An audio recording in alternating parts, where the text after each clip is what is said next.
Bien, ya se está grabando. Bueno, chicos, hoy entonces, después de 3 clases que no nos vimos, digamos, esta clase mía continúa con la última que tuvimos hace ya varios, 3 semanas, no me acuerdo qué día fue, bueno, hace 2 semanas atrás. Estamos dentro de la misma unidad de los pastizales, ¿sí? De las comunidades, y en particular la comunidad que más nos interesa estudiar y que hoy vamos a poder meternos con más detalle, que son los pastizales, ¿sí? Entonces, bueno, primero repasemos un poquito, pongámonos en tema de la última clase, ¿sí? En esa clase sobre las comunidades hablamos en términos muy generales, describimos las comunidades en general. ¿Se acuerdan que definimos que era una comunidad como el conjunto de poblaciones de distintas especies que se interrelacionan? Y empezamos a ver cuáles son los atributos o propiedades emergentes o características que nos interesan estudiar de una comunidad, ¿sí? Y bueno, esas características, bueno, algunas las definen y no son por ahí el interés que más tenemos nosotros en nuestra materia, sí en otras áreas de la ecología, son el interés y se estudian en profundidad, como la estructura de la red trófica, la pirámide de números y de biomasa, y sí nos interesaba un poco más la estructura de la comunidad. Ahí detallamos que tenía una estructura espacial, tanto vertical como horizontal, y una estructura temporal o funcional, que nos permitía describir la fisonomía, que habíamos definido la fisonomía como ese aspecto externo de la vegetación, y utilizamos las formas de vida propuestas por Ranquier. Y bueno, también hablamos de la diversidad específica con sus componentes, de la riqueza específica y la abundancia relativa. El año pasado hicimos un pequeño trabajo práctico hicimos cálculos de diversidad específica como ejemplo, para ver cómo, con un caso concreto, cómo se aplican esos índices que les mostré la clase anterior. Este año, bueno, obviamente dadas las circunstancias, que hay que adaptar un poco los trabajos prácticos y las actividades prácticas que se pueden hacer, decidí que, bueno, no íbamos a hacer esa actividad, sí, pero sí nos vamos a meter un poquito más en profundidad con los efectos biológicos. Y bueno, y también hablamos un poco por arriba de la composición florística de una comunidad, que es simplemente ese listado de especies de una comunidad, ¿no? Entonces hoy vamos a profundizar un poquito más en el tema de los espectros biológicos y la fisonomía, y vamos a empezar en la caracterización de las ecorregiones, en particular de la región Pampa, que es la que nos interesa, y vamos a tratar de meternos lo más fino que podamos en la descripción de los ambientes de nuestra Pampa, digamos, ¿no? Eso vamos a empezar en una parte hoy y vamos a seguir el lunes que viene. Y el lunes que viene también todavía estoy armándolo para que sea, porque normalmente lo que hacemos es en una salida de campo, ¿no? Donde hacíamos un pequeño muestreo, ahí al lado de la facultad, en el campo que está al costado, digamos, al costado izquierdo. En todo ese campo se hacía un muestreo, llevábamos, entonces, bueno, veíamos un poco algunas técnicas de muestreo y hacíamos un relevamiento. Y bueno, como todo eso obviamente no lo podemos hacer, estaba, bueno, buscando la manera que sea lo más claro posible de contárselo. Así que eso lo vamos a hacer el lunes. Y con eso, y esa clase del lunes, terminaríamos el tema de las comunidades y los pastizales. Bueno, entonces, con respecto a la composición florística de una comunidad, acá yo les puse el ejemplo de un trabajo que realizó Eduardo Requesens con Rosa Escaramucino. Ellos hicieron un trabajo hace unos años sobre cómo es comparando dos comunidades, una comunidad natural y un campo de cultivo, y querían un estudio sobre el banco de semillas, ¿no? Y bueno, entonces en ese trabajo está publicado todas las especies que encontraron presentes, ¿no? Que son todas estas. Esto vendría a ser un ejemplo de la composición florística de una comunidad, ¿no? Porque se registran, en ese caso interesaba registrar todas las especies que encontraron. En este caso en el banco de semillas, pero bien puede ser en las comunidades las especies que están ocupando ese espacio en un determinado momento, ¿no? Así que están todas las especies con sus nombres científicos, ¿no?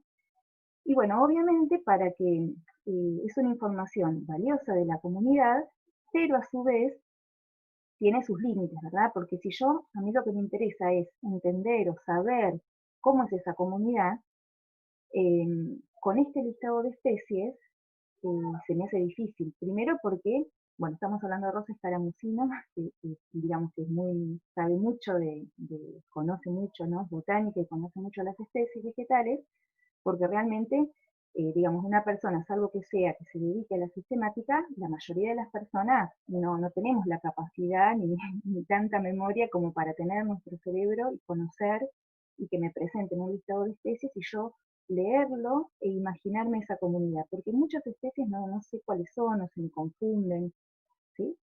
Si tengo mucha experiencia en el tema, bueno, por ahí me acerco, pero si no, digamos, es una información valiosa, pero que no me ayuda a imaginarme cómo es esa comunidad. Y si ni siquiera me dicen de dónde es, o en este caso están justo las familias, que también me ayudan bastante, pero si yo ni siquiera presentara a las familias, si no supiera de qué lugar me da bastante poca información, ¿sí? Cuando lo que me interesa es imaginarme esa comunidad, saber qué tipo de comunidad es. Entonces, ahí venía, digamos, eh, lo que hizo también es un poco de repaso, lo que vimos la semana pasada, la importancia de que para conocer la fisonomía de una comunidad, me conviene utilizar otros aspectos de las especies. El nombre científico obviamente que es importante, pero no me aclara características funcionales de esa especie, ¿no? Entonces se utiliza mucho para saber qué función tiene una especie en una comunidad, las formas, esta clasificación de Ranquiat de las formas de crecimiento que exhibe una especie en relación con factores ambientales que pueden ser limitantes, ¿no? Entonces este criterio se usa para clasificar los vegetales basándose en la posición de un órgano muy sensible como es la yema de renuevo. Y acá esto también para repaso, porque lo vimos la semana pasada, la vez anterior lo dividí en categorías como fanerófitos, los que tienen las yemas bien expuestas, y una subclasificación. Caméfitos serían las plantas, diríamos las arbustivas, ¿no? Con yemas a 30 centímetros del suelo aproximadamente. Hemicriptófitos, los pastos, estos nos van a interesar en particular, porque obviamente son uno de los tipos biológicos presentes en los pastizales, con sus yemas de renuevo al ras del suelo. Y los criptófitos, ya con sus yemas de renuevo muy protegidas, por ejemplo un geófito en un bulbo. Y los terófitos son esas plantas anuales que ni siquiera tienen yema de renuevo, sino que la planta muere y queda en la semilla, digamos, la estructura que va a permitir el embrión que va a dar una nueva planta. Entonces, si yo a la lista que les presentaba recién, ¿no? Les agregamos esos datos, ¿no? Como, bueno, en este caso también está el origen, pero lo que nos interesa acá son estas formas de vida. A cada una de esas especies se las categorizó, a la mayoría, bueno, esta ahí significa que no la determinaron, le pusieron terófito, geófito, hemicriptófito, ¿sí? A todas ellas. Entonces, de esa manera, si yo no conociera, o yo me adelanté diciéndoles que se trataba de un campo de cultivo y un pastizal, pero si ustedes no les hubiera dicho eso, podríamos pensar, o sea, ya viendo estos tipos biológicos que predominan en criptófitos y terófitos, entonces ya nos podemos ir dando una idea de que se trata de un ambiente de tipo pastizal, digamos, ¿no? Dominado por pastos y por plantas bajas. Fíjense que no hay ni un solo árbol, ¿no? Representado en este grupo de especies. Entonces, acá les quise poner algunos ejemplos ¿cómo es? De tipos biológicos presentes en nuestra pampa, ¿no? Por ejemplo, terófitos, acá están estos dos ejemplos, Chrysanthemum, Laucanthemum y Echium. Después tenemos de geófitos, Cyperus y Citela, ¿no? Esta especie Citela es una especie que estamos trabajando en fisio.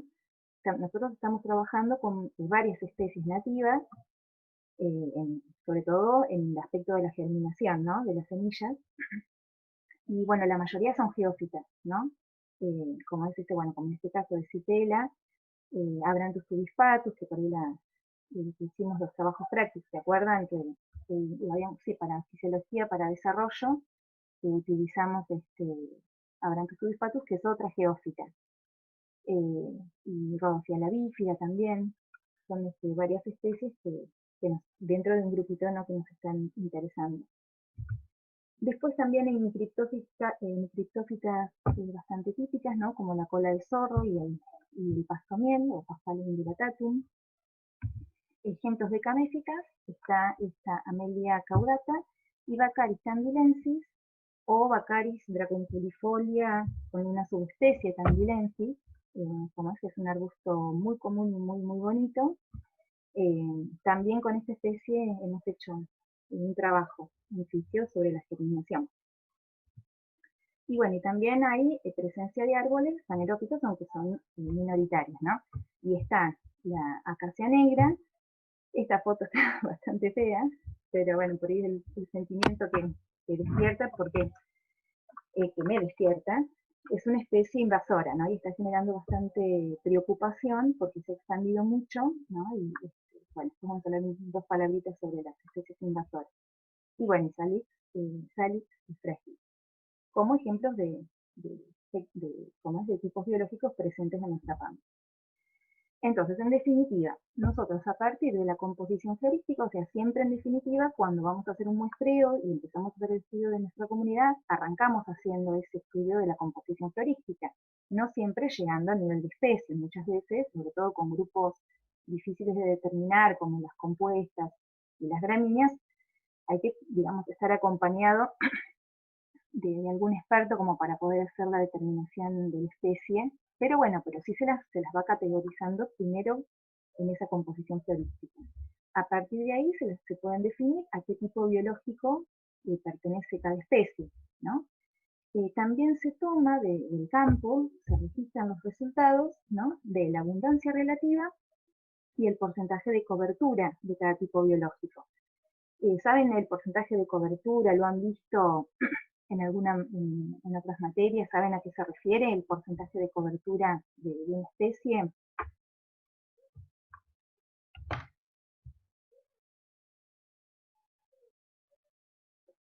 Pues la primera vez que lo escuchan, No, sinceramente no. por ahí no lo habían escuchado. Es un concepto muy ecológico. Cuando uno lo que hace es fijarse un determinado individuo, un árbol, un pasto, cualquier individuo vegetal, cuál es la superficie que proyecta hacia el suelo, digamos, ¿no? ¿Cuánto suelo cubre tendría que ser? Entonces yo haciendo, como acá lo que me interesa es la comunidad, el porcentaje de cobertura de un tipo biológico o de una especie en particular en esa comunidad. Entonces se hacen, eso un poco lo vamos a retomar el lunes, ¿no?, algunas técnicas. Yo identifico mi especie y digo, supónganse, no sé, el pasto miel, estoy en una comunidad, identifico la presencia del pasto miel y quiero decir, bueno, a ver qué porcentaje, tengo obviamente delimitado una parcela, ¿no? Eso desde ya, para hacer mi muestreo, que puede ser 1 metro cuadrado, 2 metros cuadrados, 4 metros cuadrados, lo que sea, y sobre esa superficie estimo en qué porcentaje está ocupado por esa especie, ¿sí? Es una estimación que se hace a ojo, digamos, ¿no? Y bueno, y hay algunas escalas que me sirven para cuantificarlo, o directamente con el valor de porcentaje. Digo, bueno, estimo que está cubierto por esta especie en un 50%, en un 80%. Cuando tengo individuos arbóreos también hago lo mismo, ¿no? Proyecto hacia el suelo, digamos, qué superficie estaría cubierta, en ese caso por toda su copa, por ese árbol, ¿no? Y si veo, digamos, si estoy en un bosque, donde tengo varias, normalmente a uno le interesa el tipo biológico, ¿no? Los semicriptófitos, pero bueno, se puede hacer o bien de una especie en particular o de un tipo biológico en particular. ¿Cuál es el porcentaje de cobertura que representa ese tipo biológico o esa especie? ¿Sí? Y la abundancia relativa es un valor también semejante. Ahí en ese caso también yo digo, bueno, esta especie, digamos, en comparación con las demás, es muy abundante, es poco abundante.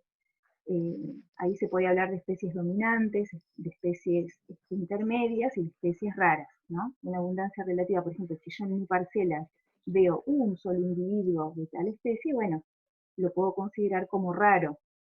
¿no? Ahora, si yo tengo el 60-70% de este pasto miel, supongamos, digo, bueno, ese que tiene la abundancia relativa mucho más grande, es una especie dominante de esa parcela, ¿sí?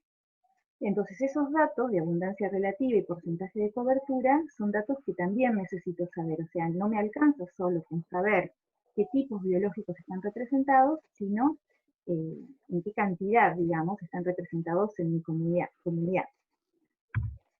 Entonces, con todos esos datos, voy a construir mi espectro biológico.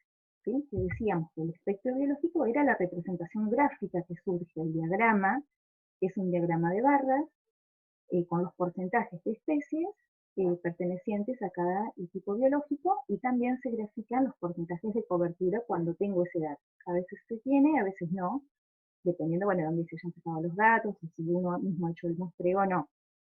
Entonces, este espectro biológico me da una idea de la fisonomía de la comunidad y me permite interpretar las diferencias ecológicas que puede haber en distintos sitios, asociarlo con factores climáticos limitantes, ¿no?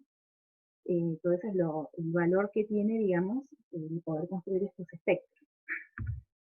Entonces, por ejemplo, yo puedo partir de una tablita como esta, en este caso que me hayan facilitado, ¿no? Donde tengo los datos. Acá arriba tengo los tipos biológicos presentes, estos eran los megafanerófitos, o sea, los árboles, los fanerófitos medios, nanofanerófitos, todos estos tres serían fanerófitos, ¿no? Árboles altos, medios y bajos, digamos. Después tengo caméfitos, los arbustos, hemicriptófitos, hidrófitos y terófitos, ¿sí? Tengo el número de especies presentes en mi comunidad y yo acá necesitaría el dato del porcentaje, o sea, en porcentaje cuánto representan, y también tengo, que esto ha sido tomado en el campo, el porcentaje de cobertura de esas especies. Entonces, vamos a hacer una cosa, vamos a ir a una tablita, que yo tengo por acá, para mostrarles cómo trabajo con esos datos. Ahí ven el Excel. Sí, sí, sí, sí. Entonces, esto es muy sencillo, se puede hacer a mano perfectamente, ¿sí? Pero bueno, teniendo el Excel, y el que quiera que se maneja con el Excel, porque después yo en trabajo práctico les voy a hacer un ejercicio parecido a este. Primero necesito el total, ¿no? Hacer la suma de todas las especies totales que hay en mi comunidad.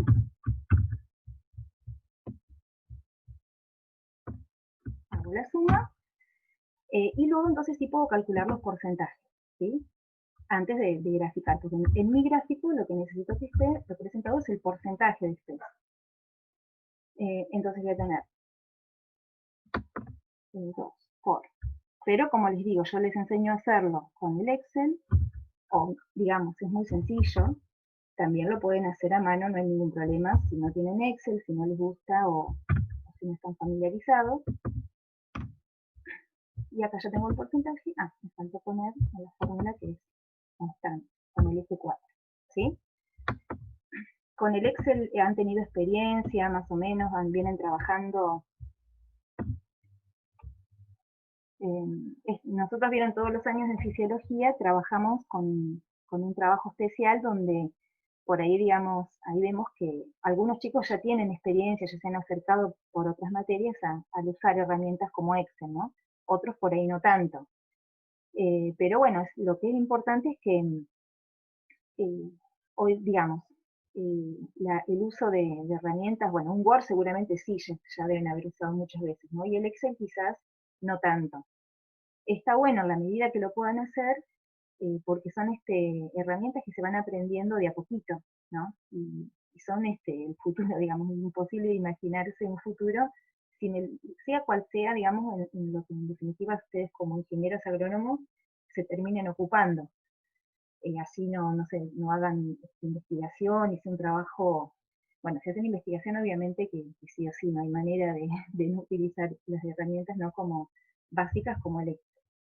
Así que pero bueno, de a poco, o sea, esto es para alentarlos a que no, como es que en la medida de poder hacerlo, está bueno intentar hacerlo, y si uno encuentra dificultades, pueden preguntar y consultar, y se van aprendiendo herramientas todo el tiempo. Yo les digo, de muchos años de usar estas herramientas, a veces te sorprendes cuando alguien te dice, ah, pero ¿por qué lo haces así si existe tal forma? Decís, uy, yo pensar que me lleva tanto trabajo hacer, no sé, tal cosa, y existía, digamos, y yo no sabía, una herramienta muy práctica. Todo el tiempo aprendo cosas de todos los programas, ¿no? Bueno, entonces, en definitiva, acá ya tengo los porcentajes del número de especies, ¿no? Los porcentajes de especies. Y acá abajo el porcentaje de cobertura. Entonces, lo que yo voy a hacer es graficar ambos porcentajes en el mismo gráfico. Si yo lo estoy haciendo en papel, lo que tengo que hacer es usar un eje para el porcentaje de cobertura y otro eje que lo hago sobre el otro lado, sobre el lado derecho, para el porcentaje, en uno el porcentaje de especies, en el otro el porcentaje de cobertura, para tenerlo como referencia. Pero bueno, como está todo en porcentaje, y pongo las dos barras una al lado de la otra para cada tipo biológico, ¿sí? Y como lo vamos a hacer acá, vamos a verificar. Selecciono esto y selecciono las dos columnas a la vez. Y después vamos a insertar gráfico, ¿sí? Cuando tengo que graficar, vamos a hacer esto. Y acá me quedó graficado entonces el, el espectro biológico, ¿sí? Donde tengo para cada uno de los tipos biológicos la información de porcentaje de especies, que era la primera barrita. Aquí acá me quedó, tendría que haber hecho el gráfico, bueno, vamos a hacerlo no, usando en mi cuenta. Así ya tengo las referencias también y no me hago lío.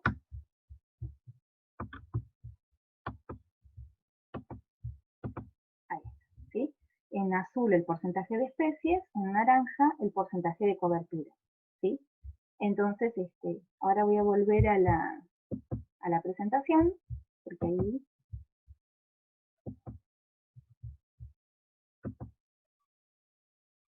Ah, ¿por qué me volvió desde acá? Ah, esta era la que...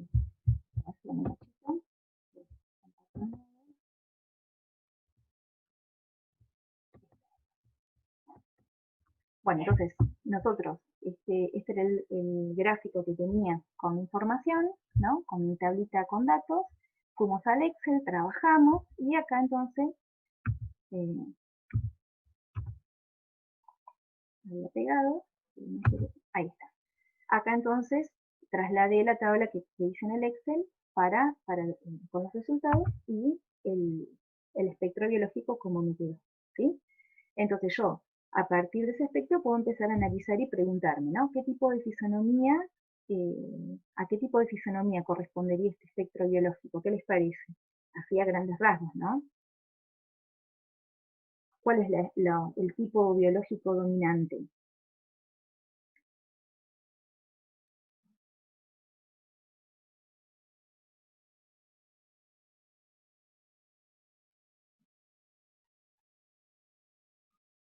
¿Se acuerdan este HH? Eh, ¿Qué era HH, Luciana? Eran los hidrófitos. Ah, eso sería entonces la fisonomía característica O sea, del sería, paisaje. claro, digamos, hidrófitos, fíjense, que se encuentren en un porcentaje altísimo y una cobertura altísima. El número de especies también es el más numeroso. Y hay otros grupos presentes, hay hemicriptófitos, caméfitos, y hay hasta árboles de todas las alturas, pero fíjense en una cobertura muy pequeña, quizás hay un individuo, dos individuos, ¿sí? Bueno, un solo individuo hay más de una especie, ¿no? Había muchos y que había dos especies, pero quizás hay una y una, porque la cobertura es muy pequeña. Entonces, si el tipo biológico dominante es un hidrófito, evidentemente el ambiente es un ambiente. ¿Qué les parece? ¿Cómo será el suelo de ese lugar? ¿En qué condiciones estará? Húmedo. ¿Cómo? Muy húmedo. Claro, El- exacto. Muy húmedo y hasta podríamos decir inundado, ¿sí? Pareciera Encharcado. esto un terreno inundado, una laguna, un cañadón, ¿sí? Porque lo que abunda, digamos, es evidentemente y sin lugar a dudas ¿cómo es? Este tipo biológico. Y también les quería mostrar esto, ¿no? Fíjense que el porcentaje de cobertura, uno dice, si es un porcentaje, ¿cómo va a dar más de 100? Acá yo hice la suma, ¿no? De los porcentajes de cobertura. ¿Por qué puede a veces darse un porcentaje de cobertura? ¿Qué les parece con esto que les expliqué más temprano de lo que significa, de lo que es el porcentaje de cobertura? Yo lo voy haciendo para cada tipo biológico por separado. Y al sumarlo, o hasta incluso estos mismos semicriptófitos me dan más de 100. ¿Qué significa eso? ¿Cómo lo podría interpretar? Si me trato de imaginar esa comunidad. ¿Que está sobresaturada? Sí, ¿en qué sentido? ¿Cómo sería sobresaturado? Porque por ahí sobresaturado es una palabra por ahí para el... ¿Cómo? Se están teniendo en cuenta por ahí comunidades de más? No. No, porque es todo en la misma parcela. ¿Pero qué está pasando con esas semicriptófitas?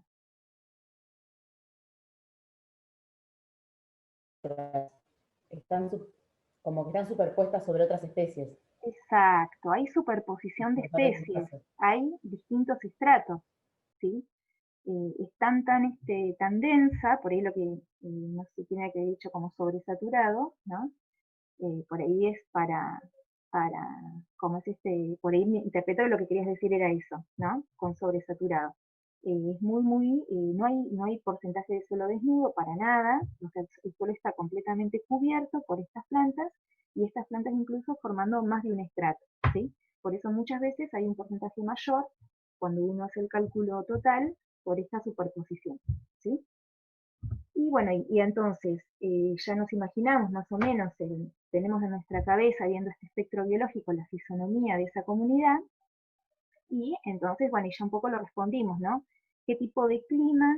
Y en este caso, más que el clima, hay un factor edáfico que está determinando esta comunidad, ¿no? Que es la presencia de un suelo inundado, que permite, digamos, que se desarrollen estas especies que son hidrófitas y otras tengan una presencia pero limitada, ¿sí? Bárbaro. ¿Alguna duda quedó con este espectro y el análisis que hicimos? No.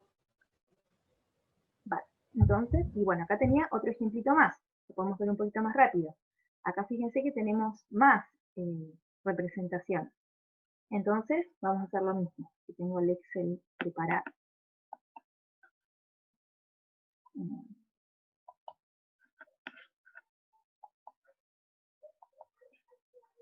Acá tenía la otra tablita, ¿no? Entonces hacemos lo mismo. Primero sumamos, porque no tengo el total de especies totales. Acá, evidentemente, hay muchas más especies. De la riqueza, fíjense, 111, cuando en el otro teníamos 14 especies. O sea, es una comunidad bastante diferente. No solo por la presencia de más tipos biológicos. Vale, voy a poner la com. Entonces, vamos a ver el porcentaje.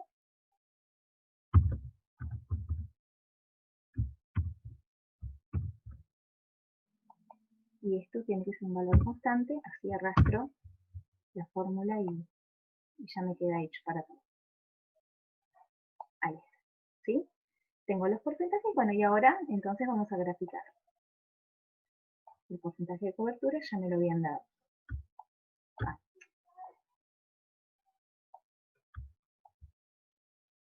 Ahora voy entonces a insertar gráfico. Ahí está, ¿sí? Y ahí entonces tenemos nuestro gráfico y fíjense que cómo es diferente la información que me aporta el porcentaje de cobertura con el porcentaje de especies, ¿sí? Fíjense que acá con el porcentaje de cobertura puedo ver que los que están dominando, en este caso, son estas tres subcategorías de fanerófitos, ¿sí? O sea, hay una gran dominancia en cobertura de árboles, ¿sí? Esperen que volvemos a la presentación.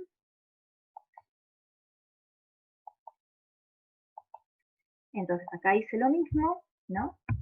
Acá, tarda en reaccionar. Ahí está. Copié la tablita. Acá tenemos nuestro espectro biológico. Y acá entonces, ¿qué se animarían a...? Fíjense que pasa lo mismo. Hay un 116% de cobertura. O sea que también es una comunidad donde hay, digamos, no hay espacios vacíos, digamos, ¿no? Me imagino todo verde, pero dominan los árboles, ¿sí? ¿Qué tipo, si tuvieran que tirar así, qué les parece que este espectro biológico, a qué tipo de comunidad pertenecería? Un bosque. Claro, Fanerófitos. digamos, los fanerófitos dominan, por lo tanto ya tenemos que pensar en una comunidad tipo bosque o selva incluso, ¿no? Porque incluso hay árboles, son los que dominan, más allá del número de especies, el porcentaje de cobertura es el más importante. Hay distintos estratos de árboles, porque estos representaban árboles altos, medios y bajos, ¿sí? Y también, y viendo que hay epífitas, que hay lianas, entonces que hay, digamos, un estrato bajo también bastante rico, por ahí no tanto en, digamos, en porcentaje de cobertura, pero fíjense la cantidad de especies que hay de hemicriptófitos, hay una gran diversidad de hemicriptófitos, ¿no? Así que esto evidentemente es una comunidad muy rica, ¿sí? Y muy diversa, así que hasta nos podríamos tirar más para pensar más en una selva más que en un bosque, ¿sí? Y acá una pregunta con respecto a esto, ¿no? Con respecto al porcentaje de cobertura. ¿Habrá comunidades con menos del 100% de porcentaje de cobertura? ¿Qué les Y sí, parece? en los desiertos y eso, ¿no? Exactamente, exactamente. O sea, donde hay suelo desnudo, un desierto, una estepa, ¿sí? O donde aflora la piedra, digamos, también. Exacto, la piedra o el mismo suelo desnudo. Entonces Pero ahí en el cualquier campo puede haber solo desnudo.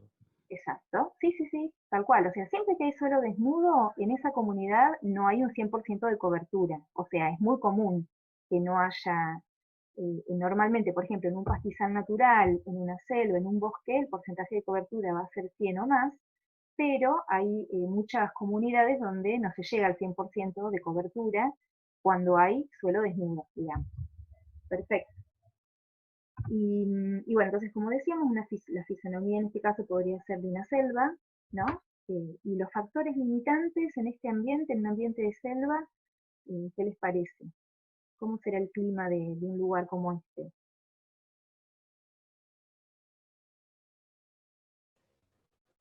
Un clima muy húmedo y caluroso. Tal cual, o sea, las condiciones tanto de precipitación como de temperatura deben ser bastante buenas, ¿no? Altas temperaturas, buena disponibilidad de agua, exacto, ¿sí?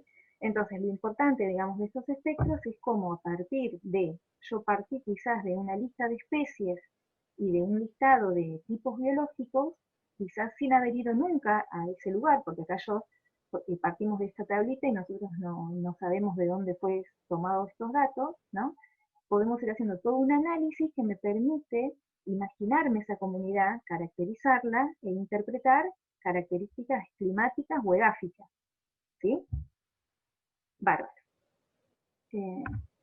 Bueno, ahí les decía que para el trabajo práctico, entonces, uno de los trabajitos va a ser hacer lo mismo que hicimos recién, hacer el espectro biológico e interpretarlo, con qué tipo de comunidad pertenecería y qué factores, en qué condiciones climáticas podemos suponer que está esa comunidad, o qué factores como limitantes hay presentes, con estos dos, eh, como es con estas dos tablitas con datos. Y van a encontrar que en este caso solamente vamos a tener el dato del porcentaje de especies, ¿sí? Pero bueno, eso después ya te los enviaré para que puedan trabajar un poquito. Bueno, entonces, chicos, yo ahora continúo, ¿sí? Faltan en 3 minutos, se va a cortar. Cuando se corta, retomamos. Así hacemos la pausa un poquito más adelante, ¿sí? Así que no nos queda a la mitad del tema este. Entonces, además de estos tipos biológicos, existen otras maneras, o sea, no es que son, si bien se utiliza mucho la clasificación esta de Ronquier, no es la única manera de caracterizar a las especies vegetales, ¿no? Como los principales protagonistas que determinan las características de una comunidad. por ser, digamos, por ser los que más biomasa tienen, digamos, ¿no? Hay otras maneras, ¿no? Que también dependen mucho del tipo de comunidad. Estas, bueno, son las que vimos recién, ¿no? Las formas vitales, que en este caso este autor las caracterizaba todas estas como autotróficas, porque son todos ejemplos de plantas que obviamente hacen la fotosíntesis. A cada una de ellas, según el interés, se las puede subclasificar, como habíamos visto el caso de los fanerófitos, fue el único que vimos con subdivisiones. Los demás también tienen subdivisiones. Por ejemplo, acá, por ponerles como ejemplo nada más, los xerófitos se los pueden clasificar como cespitosos, escapíferos, repentes, que son las plantas, ¿cómo es? Rastreras, bueno, y así, ¿no? También se los subclasifica a los geófitos, o sea, esto obviamente, entrar en tanto detalle o no, depende del estudio que estoy haciendo, ¿no? Bueno, y acá hay ejemplos de especies, lo que pasa, bueno, este trabajo es de España, y bueno, por eso son especies que no son características de nuestro ambiente. Pero simplemente para que tuvieran una idea, ¿no? También subtipos de hemicriptófitos, ¿no? Cespitosos, escapíferos. Y también, dentro de estas formas vitales, hay algunas que se pueden considerar semiautotróficas o heterotróficas, ¿no? Como por ejemplo plantas semiparásitas, las plantas insectívoras, ¿no? La mayoría de las insectívoras además hacen la fotosíntesis, digamos, no es que no son, no es que son, digamos, los insectos que, como es que cazan, son como para, digamos, suministrarles otros nutrientes, ¿no? Y no el carbono, digamos, ¿no? La gran mayoría son ¿no? Plantas verdes. Bueno, y también hay plantas parásitas y plantas saprófitas, hay también discusión porque si existe alguna planta, o en algunos casos que se consideraban heterotróficas, porque todo su carbono lo extraen directamente de la planta a la que parasitan, pero bueno, no importa entrar en esos detalles ahora. Simplemente que existen esas clasificaciones. Otras maneras también son clasificarlas según formas funcionales, ¿no? Por ejemplo, características de la hoja, ¿no? Entonces se puede entrar con mucho más detalle en qué tipo de hojas, si es áfilo, laminar, uniforme, el tamaño,